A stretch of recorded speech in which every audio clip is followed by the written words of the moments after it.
Ladies and gentlemen, we'll start in 1 minute. None of you need to find a chair. I think we're all more than ready. So I plan on hitting the gavel the second that clock touches 6.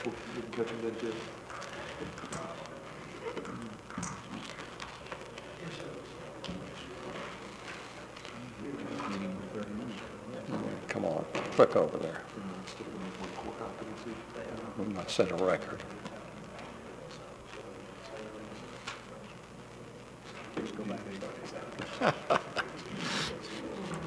Ladies and gentlemen, I'd like to call to order the regular meeting of the Destin City Council for November 20th, 2017. As we begin each council member with an invocation, I'd like to ask Pastor Neil Spencer of the Coastline Calvary Chapel to please come to the podium and deliver the invocation. Thank you. Let me pray for us. Father, we thank you so much for the gift of life and health. Two things that we do not want to take for granted. The ability to be spiritually, physically, emotionally, relationally, and mentally healthy is a great privilege on this day of November.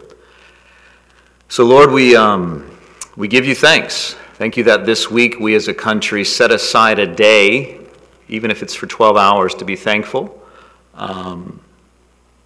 Lord, to recognize that you're the giver of all good things. And so, Father, I thank you for this team, and I thank you for the focus that they have for this month of teamwork. And Lord, I know it's been said that teamwork makes the dream work, and so I know that to be very true. And Lord, I pray for this team, Father, that you would protect them from division, from ambiguity, from confusion, from imagination and speculation. And Lord, that you would bring clarity to the processes and the proposals and the purposes for which they've gathered tonight. Lord, bless them.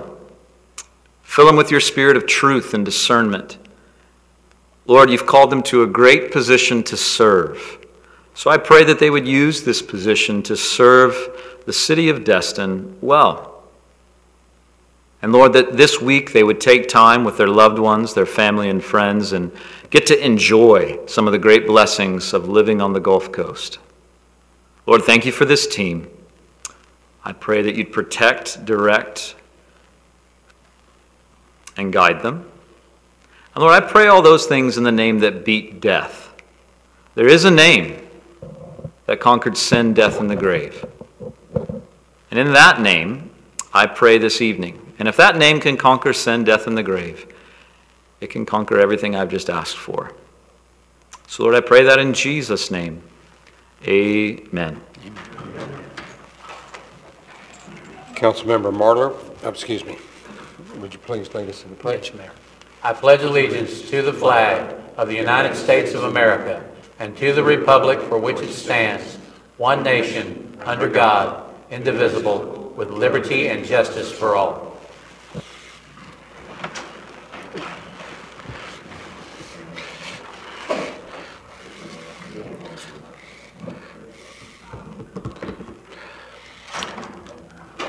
I would like to offer one change to the agenda tonight. The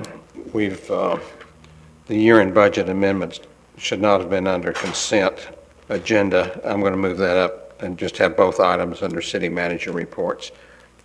If there's no objection from council, any member of council.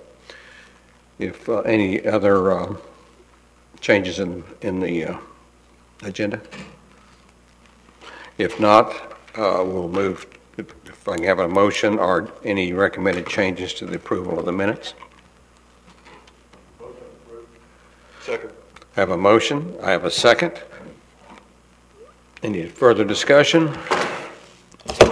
If not, we're not hooked up. There we go.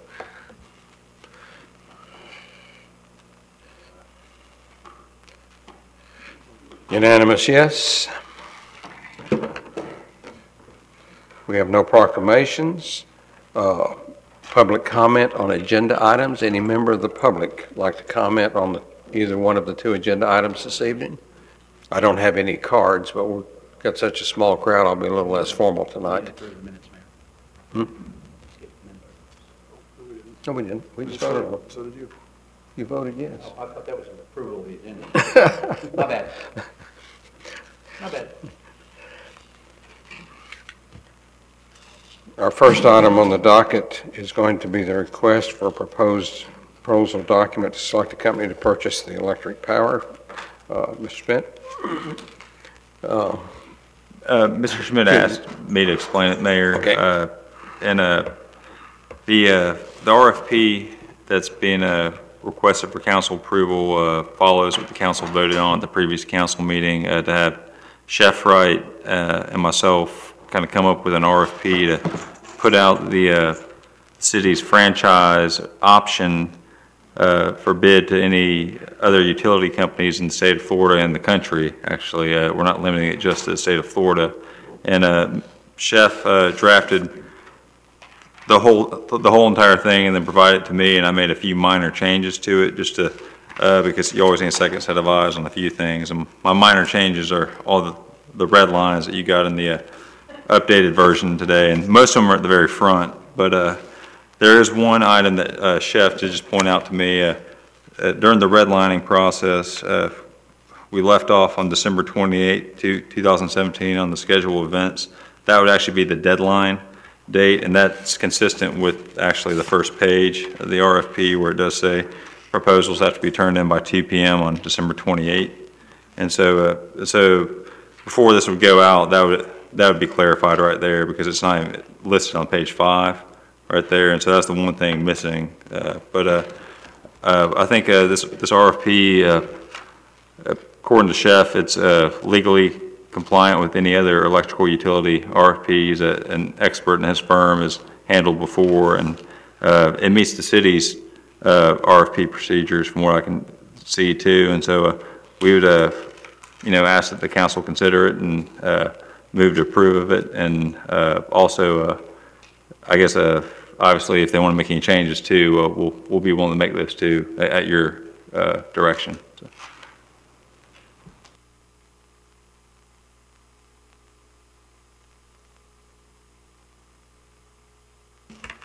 When we make the motion, I suggest that we include the recent changes. The intent of this is to go out by next Monday. Am I correct on that? Actually, we were hoping to get it out by the end of the day tomorrow. This tomorrow. And by getting it out, I clarified to the city clerk earlier, he was worried that we meant it was published actually in a newspaper. No, we would just say, as long as he gets the actual paperwork in to publish it in the newspaper by the end of the day tomorrow, then that's sufficient. That's what we would mean by this deadline here. And then actually, as part of a motion, this was an idea that Chef and I bounced around, but his firm has so many connections basically with every single electrical utility company in the entire state of Florida, and he's also a member of many organizations nationally. Mr. Wright can actually assist in providing a copy of this RFP, and my office and our staff will assist him as well if he needs it. But basically just sending a copy of this RFP to every single utility company in the state of Florida, and then whatever other national databases that he's aware of that would publish this, so they would do a response. And y'all can include that as part of a motion if that's something you want. So. Question, Mayor. Go ahead. Is there a trade publication that this would also be suitable to? That's a Chef Wright question. I'll leave it. Is there a trade publication that is suitable to be advertised in that would call attention to this RFP? There we go. Mr. Mayor, council member, there's a large electric trade press. I think something like this is actually a legit news item that putting it out there would be newsworthy. I don't think it's the kind of thing you'd see published like in a quarter-page ad, the way you'd see a public notice advertisement in the local newspaper. Okay. Thank you, that answers my And question. then there are websites too, with organizations like the Florida Municipal Power Agency and the Florida Municipal Electric Association that probably would see this as something of interest to be on their websites as well. Okay, thank you. Yes, sir. Councilmember Destin? I think I'm going to be able to cobble this into the recommended motion and some of the stuff that Chef and Jeff wanted to incorporate.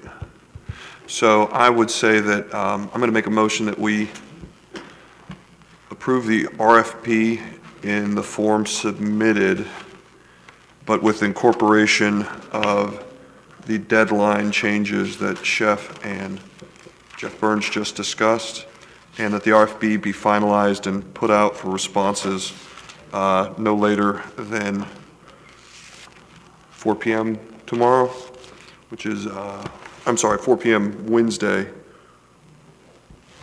November 22nd. Does that still work? That would work too, yeah. Okay. Yeah. And I would move that that Chef and the city attorney provide copies of the RFP to all the Florida electrical utilities. Mr. Mayor? Second. If I have a may, motion and a okay. second. We'll continue discussion. Great, Go thank ahead, you. Chef. Just two things. There are probably some more Scrivener's type errors in there. If your motion could include that we're authorized to clean stuff up, that would be really great. Yes. And the other thing is I have been advised by your finance director that all the distribution has to go through the finance office. So we can, the way I would understand that, and tell me if this is wrong, but I can make a contact, but he's got to send the copy. Everything goes to the clerk's office. That way we have record of everybody who's received a RFP, and that way if we have any amendments or addendums to it, the city clerk can attach that to everybody. Yeah, I have no problems with that. Great. That's- I just want to do I'll it right. incorporate the authority to fix any of the Scrivener's error. My only concern is that we don't slow this process down and we meet Hey, the deadlines we've set. Mr. Destin, Let me I did have a question about the timeline. Okay. The city bid committee has not even reviewed this document yet, which means and just in scanning through it, I found multiple issues that have to be corrected. There's no way this bid can go out, this RFP can go out this week.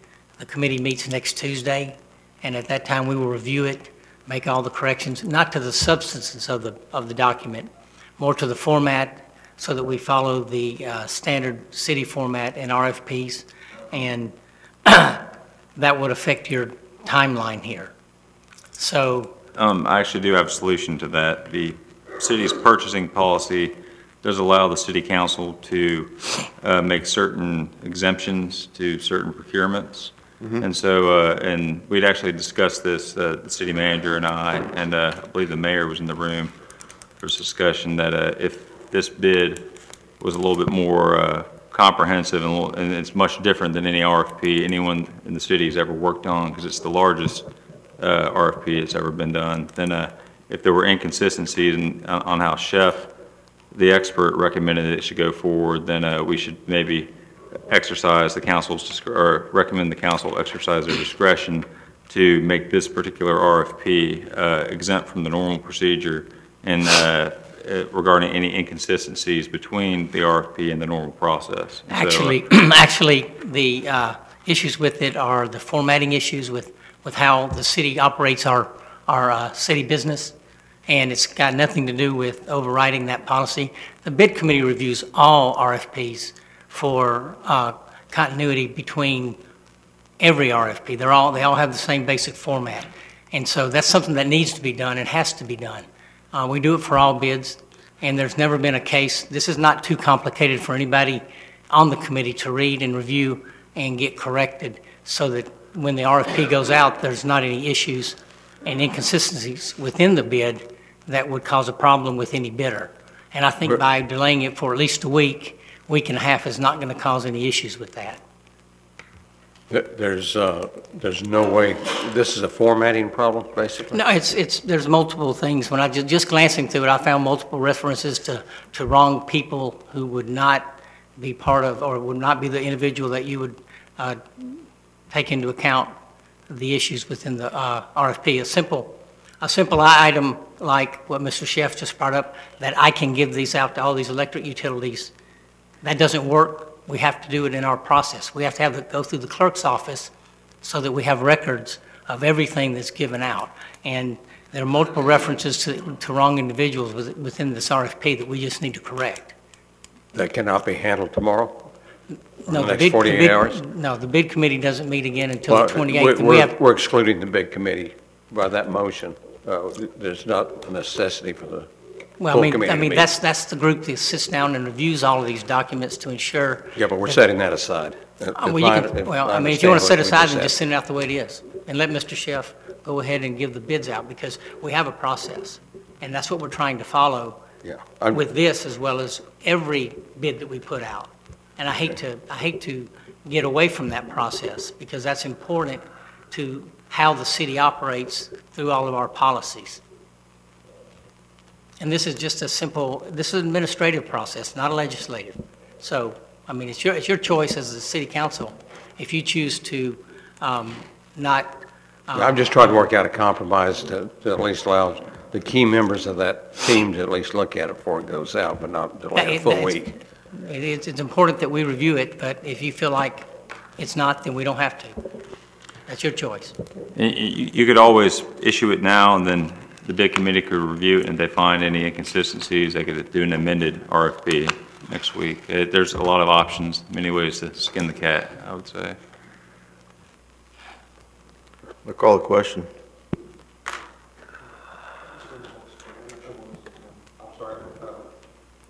Councilmember Ramsell. I actually had a question. I know with ordinances that there is a state statute that requires a certain period of time for the public to have the right to inspect. Is that applicable for RFPs or only ordinances?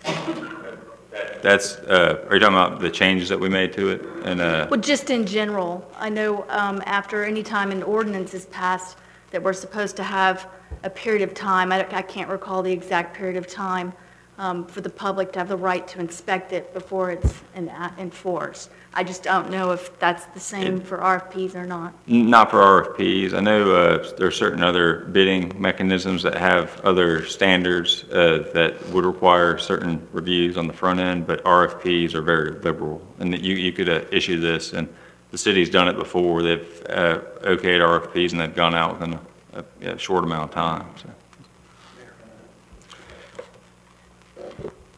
I have a request to call the question. I'm going sorry, to do so unless there's. Does the bid committee review all requests for proposals as well as bids? Yes. Yes, it reviews every bid, every RFP, every RFQ, every RFB. This will be the first time in 11 years that we haven't reviewed one. Wow.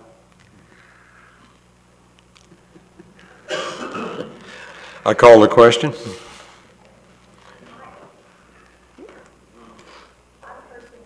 Vote. I sense there's some tension going on, so What's the desire of the council to continue going? I'm sorry. We can block that out. well, no, I mean, I just, if I don't want to vote, can I abstain if I don't have a reason other than I have not heard enough conversation? If that's the case, typically you vote no. You can't abstain unless you have a conflict. Mayor, That's cool. I have a legal question because we have not distributed RFPs before it's publicized in the newspapers before. That's not a legal issue there? We can expect a challenge? No, you could publish it on the website right now after the meeting tomorrow, like a live copy of it, and make it available to the public. But you do also need to notice it, but you don't have to notice it first. And the notice doesn't have to be published before you make it available. So we're only noticing the announcement, right? Because we don't want everyone to have access to the entire package because we're going to lose control later on. We want to be able to know exactly the bid holders so that like the finance director says, if there's an addendum, we need to be able to send it to the bid holders. Well, if a group decides to file a response to the RFP, then they would need to, you would have a record of that then, correct? Because we had some legal issues before where some of the bid holders did not get an addendum, so we had to republish the RFP. I just want to make sure that's not going to happen here. There is a process in this that's very unique to this RFP that Mr. Chef Wright's partner, I don't know his name, included, that I actually grilled Chef pretty deeply on. There's a meeting on December, I believe it's 18th, which is before the deadline for the proposals to be submitted, but every group that wants to submit a proposal has to attend in person at that meeting. I guess there will be a roll taken at the meeting, but that would be kind of a Q&A session on the RFP itself. And so I think at that point in time, if anyone doesn't attend that meeting, first off, they won't be able to apply or provide a response according to this RFP. And then so that's in the RFP. Okay. It's in the RFP, and if they're lacking any information at that time, I believe they could be caught up at that time at that meeting. So in case there's an addendum, we're only responsible for sending the addendum to that list of attendees. That's correct. Yeah.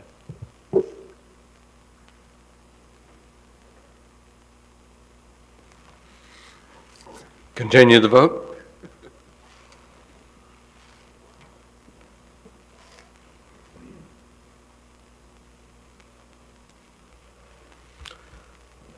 Two noes, 5 yes. Passes. And just for your clarification, there is language in there that allows y'all to extend the deadlines and whatnot within it. If issues do arise, there's very liberal language in there to amend this process going forward. So.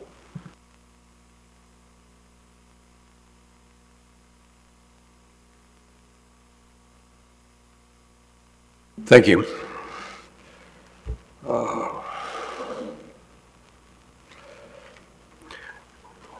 Mr. Schmidt, are you going to do the resolution on the year-end budget amendment, or are you passing that on?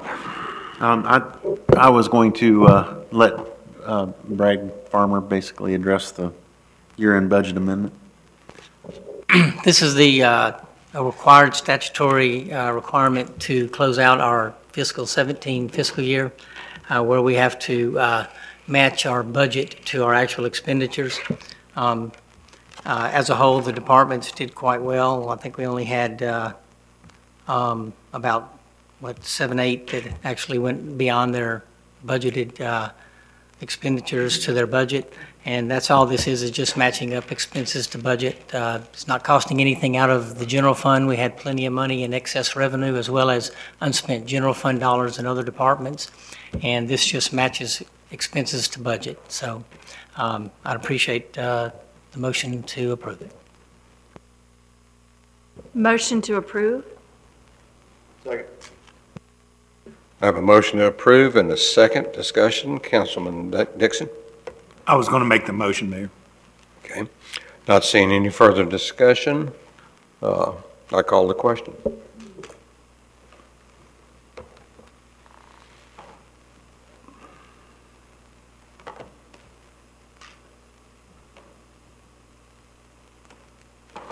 Unanimous, yes.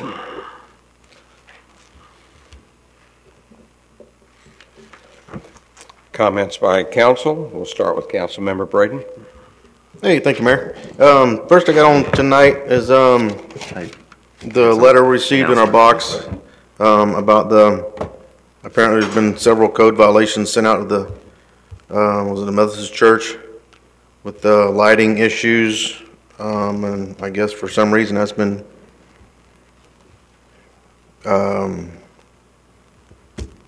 I don't know, terminated. Somebody looked the other way or whatever. Can you fill us in on that? What's going on with that?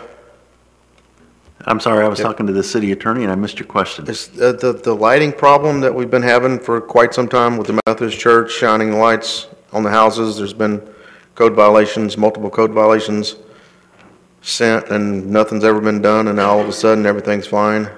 Can you give us a little background on that? Yeah, basically Could I interrupt you just 1 second? I received an email on the way to the meeting tonight. I don't know who all it was sent to. Did you have a chance to see it? I did not. Just for your information, the complaining party apparently got the serial number and information on our light meter. It's not accredited and does not read LED lights. So the readings the city took to, I guess, set this aside are in question at least. I know nothing about light meters. I don't know the accuracy of this, but it may be something that you may want to investigate before we go too far with it. But go ahead, sir. All right. Apparently, there was a change in the lighting that was originally permitted for the church from incandescent to LED. LED does have a different spectrum of light, and I think it's a little difficult to pick up on a number of light meters. So we had some issues. We apparently still may have issues with our light meter.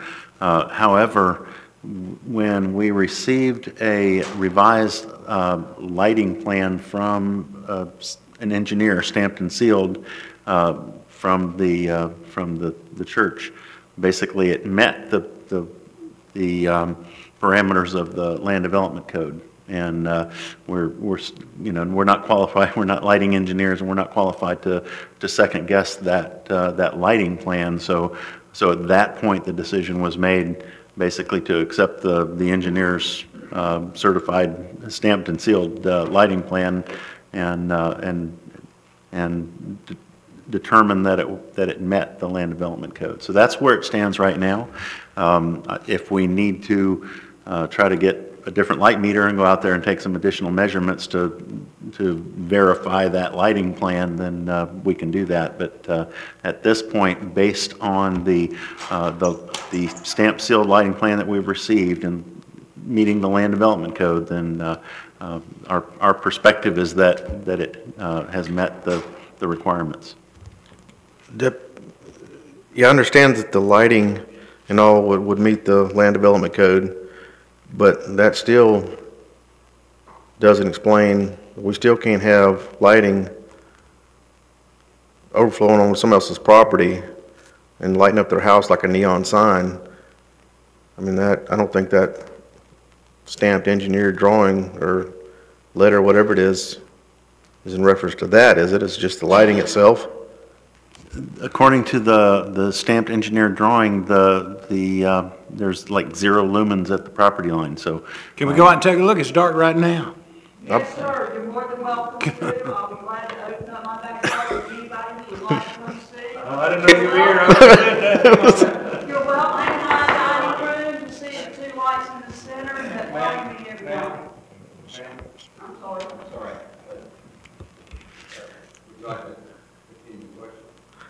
right. Why can't we? Yeah, why can't we just go take a look at it? If it's shining in the people's homes, we can fix that. I'm sure. If they can't, I can. I know how. Yeah.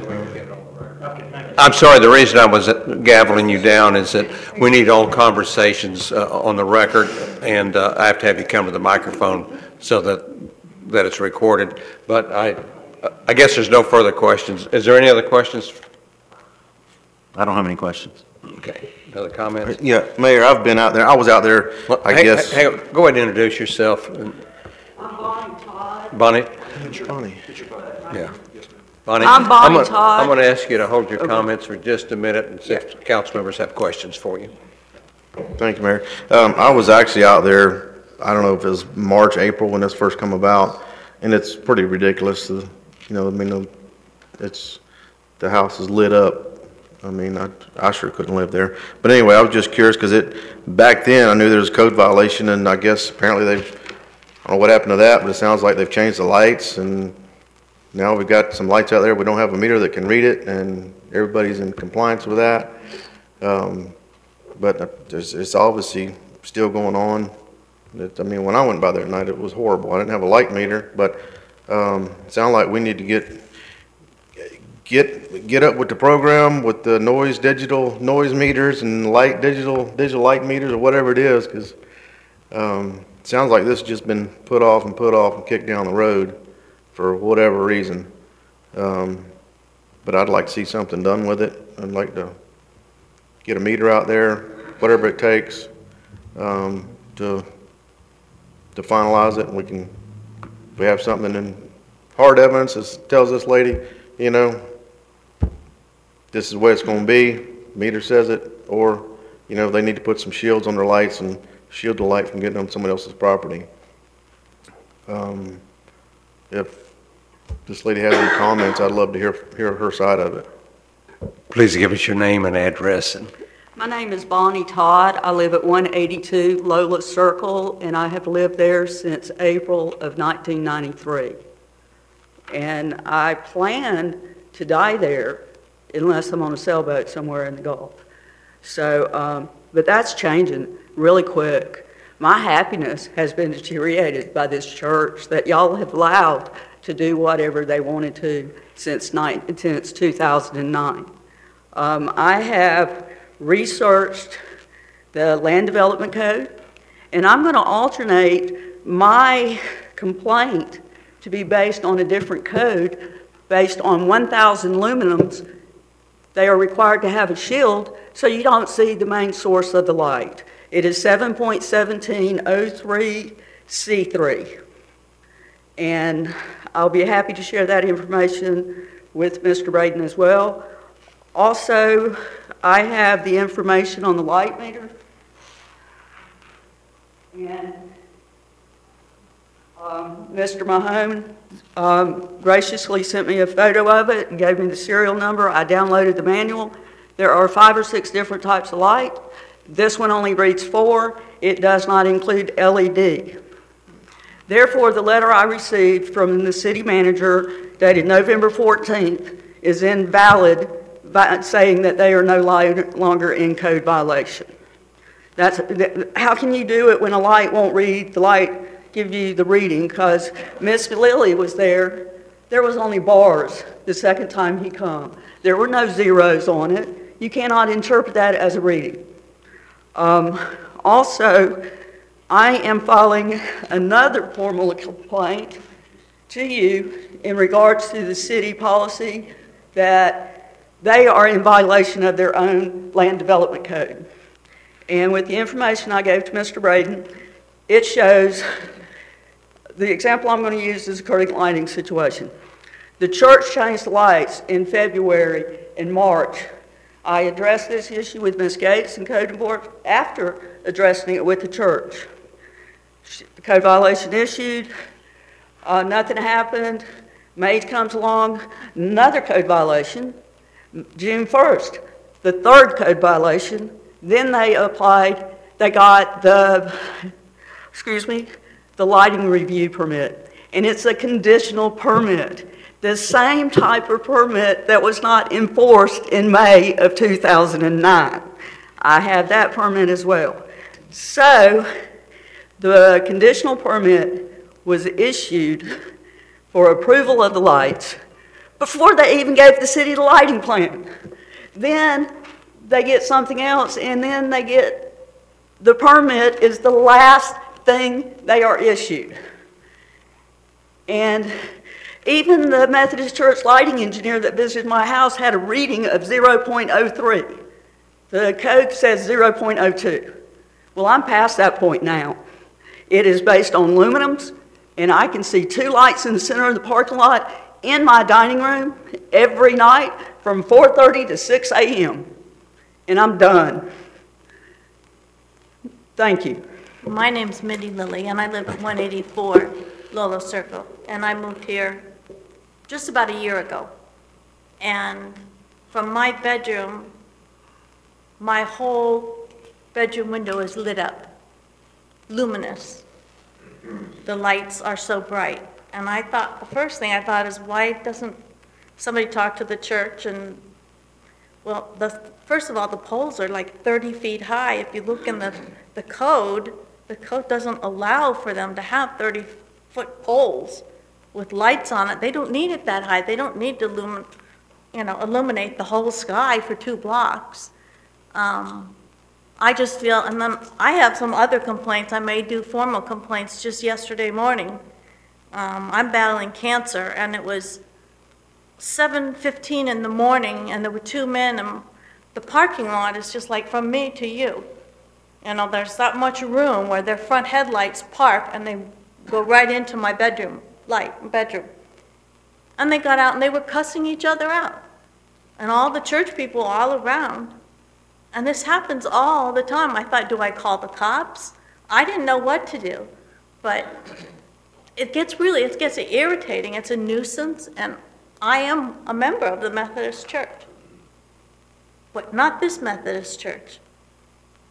I decided not to join after I got here and found out all the things that I found out. And the church in Denver was very cognizant, and they considered it very imperative that they follow the rules of the people that they're around, because they don't want to be a nuisance. They want to make everybody happy, and they want to be good citizens.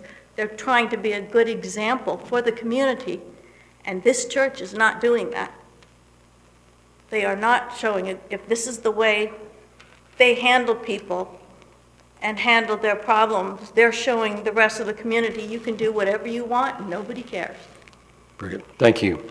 Mayor, if you don't mind, if y'all want to make a complaint through code enforcement, the council members... It's a waste of time, But actually. just to let y'all know, the council members can't do it for you. They can do it individually. Who do I complain to about the city staff? That's what I'm complaining about. Do I go to the Department of Regulation? Because I already have. Well, you're doing it right now, ma'am. I'm saying if you want to do code enforcement, y'all have to do it yourselves, or they can individually go on their own. Who do I report code enforcement to code enforcement? That's my question. Our code enforcement has been in a dire situation forever. We do not have a solution for that. It is going to continue to be the good old boy society from now on. So to get the city to stop doing these conditional permits that never get rectified, who do I talk to? Well, I have a comment about, there was a gentleman that came out, and he went by nickname something, LC or something like that, and he was the guy with the code meter. And I went over there next door and watched. He didn't get any reading at all, none. I mean, I worked with my father with oscilloscopes and all that kind of stuff in the basement my whole life, and the reading was just lines. There was no reading. He flipped on his phone, put the flashlight on it, recalibrated it, and said, oh, see, there, now it's reading the light. But I mean, it was not pitch black out, and even if it was, it should show a 0 reading, not just a dashed line. It was like it was not functioning. And as he left, this is the second time I had met him, and as he left, he was very rude to Miss Todd, both times, and as he left, he just said to me, he says, well, I guess I'm going to have to go see what's wrong with this code meter. It's very frustrating. Have y'all met with the city manager? Every time I call, I never get a call back. What I would do is call tomorrow and set up an appointment. Thank you, but I'm past that point. You've got a letter from...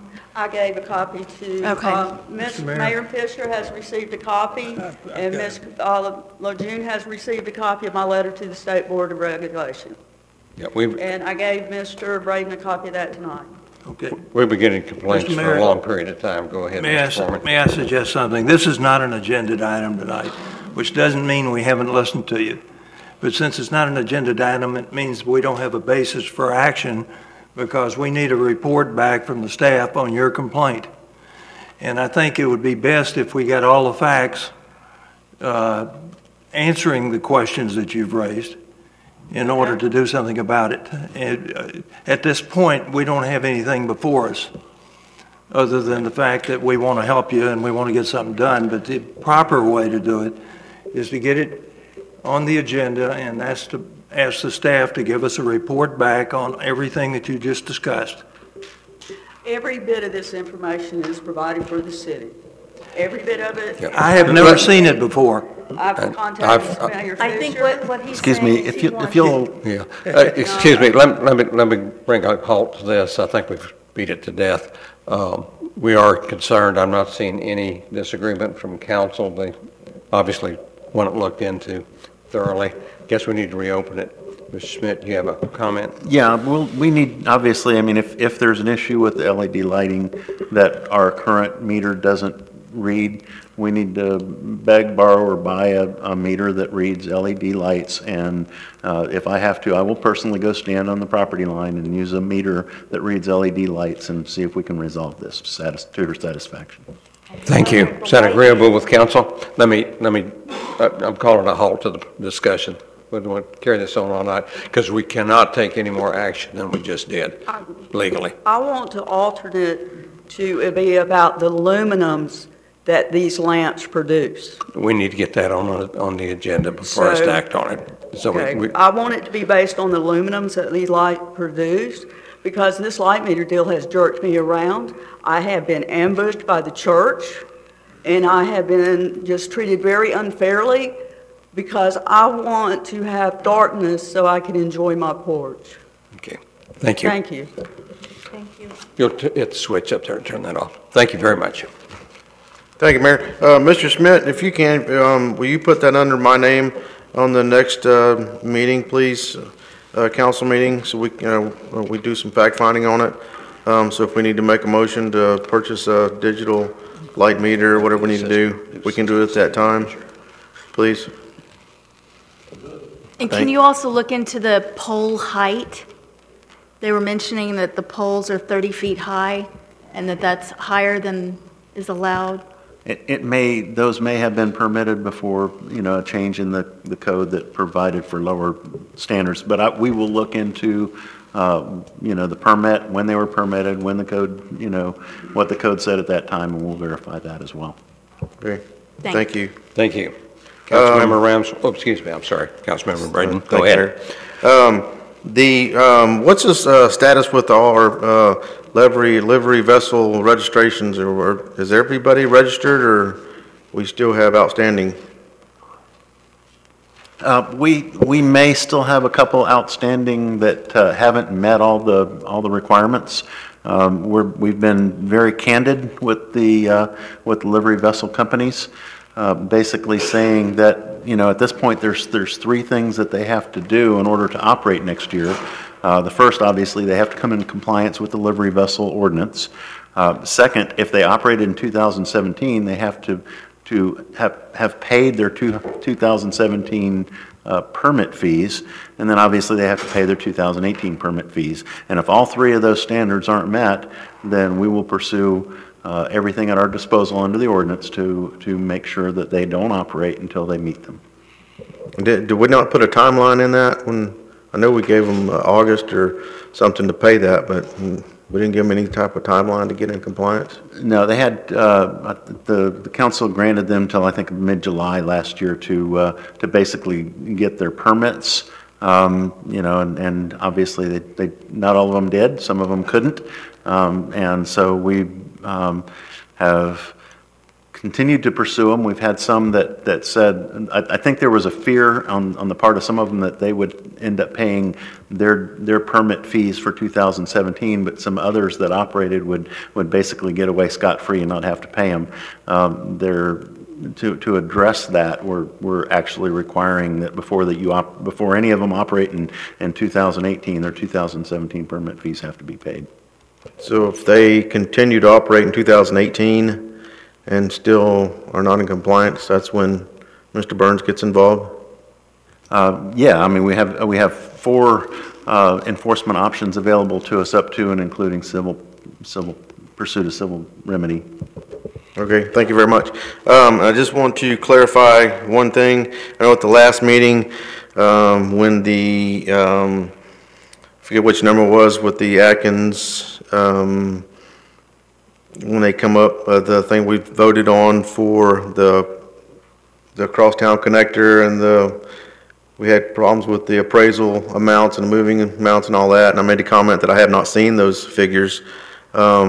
And I was correct in that statement. It was in February 21st when we had that meeting, and I was absent that meeting.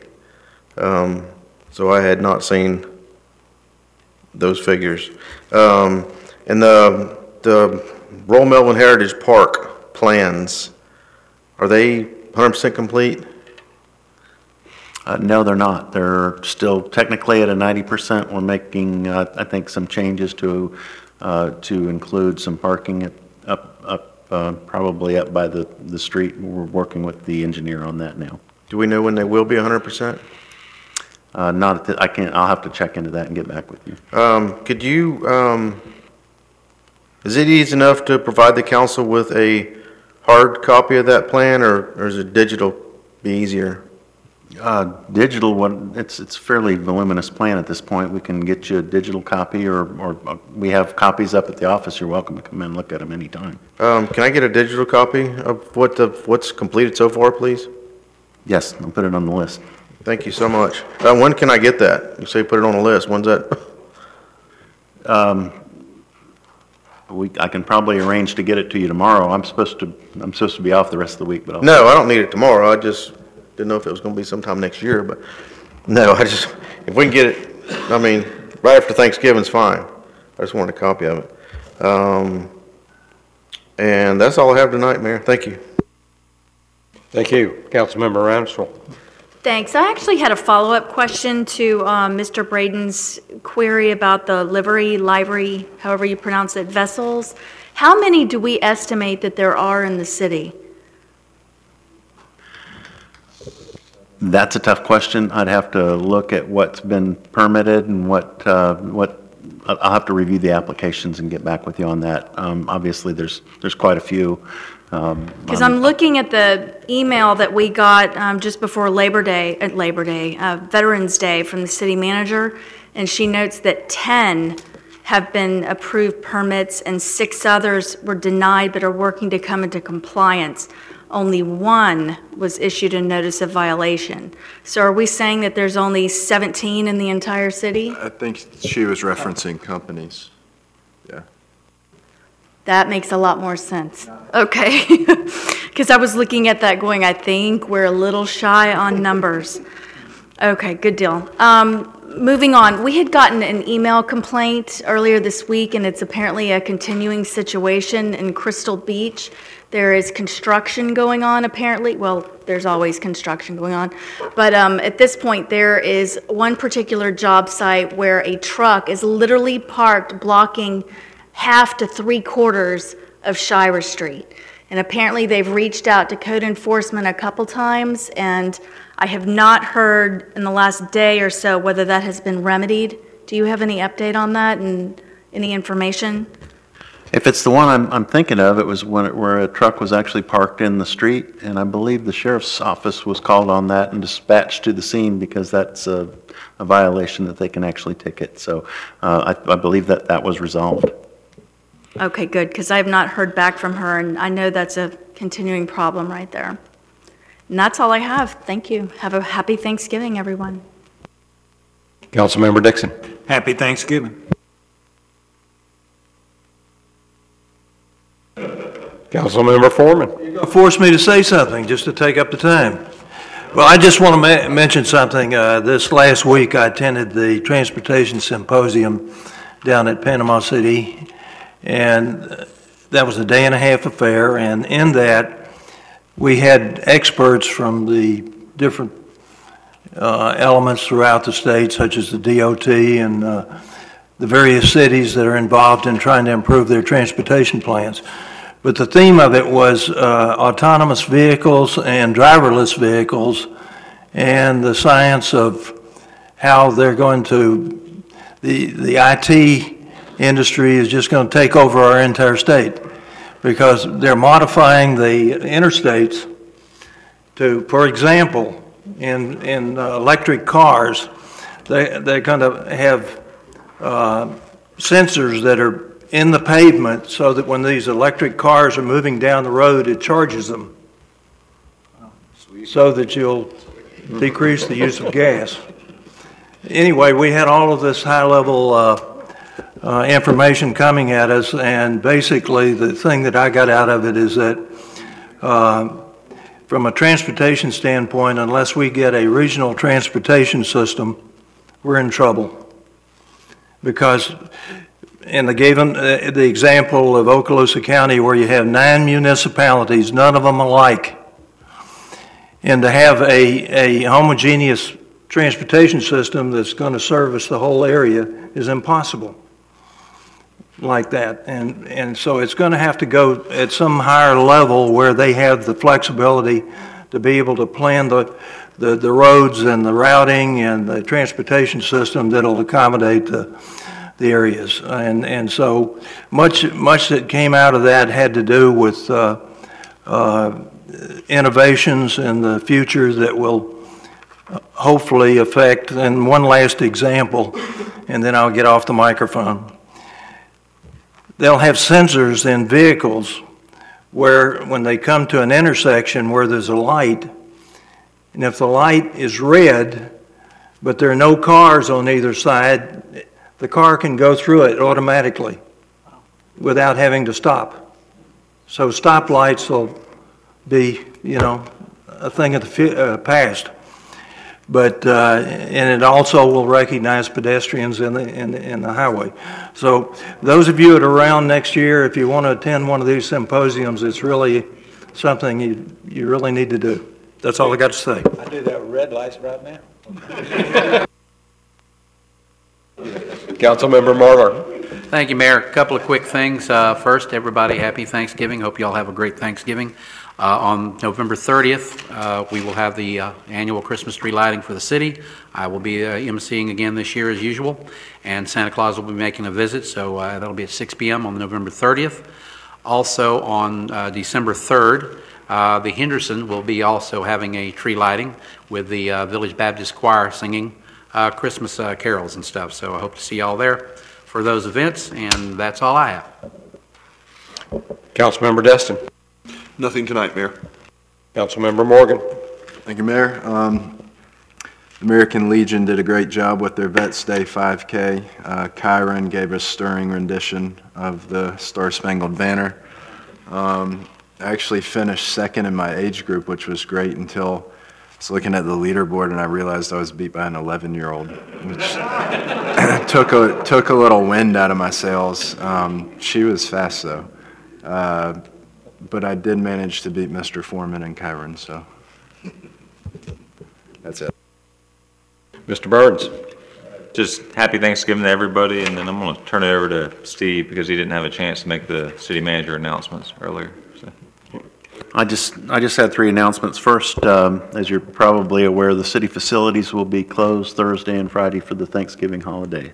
But everything will resume normal operations that are open on weekends over the weekend. There's a tree lighting November 30th at the community center. And on December 5th, the FAA flight standards meeting will be held here at 6 p.m. So anybody that's interested in the FAA flight standards, and then 6 p.m. here on December 5th. That's it. Any member of the audience wish to speak on any subject? Not seeing anyone rising. Have a Merry Thanksgiving. Meeting's adjourned.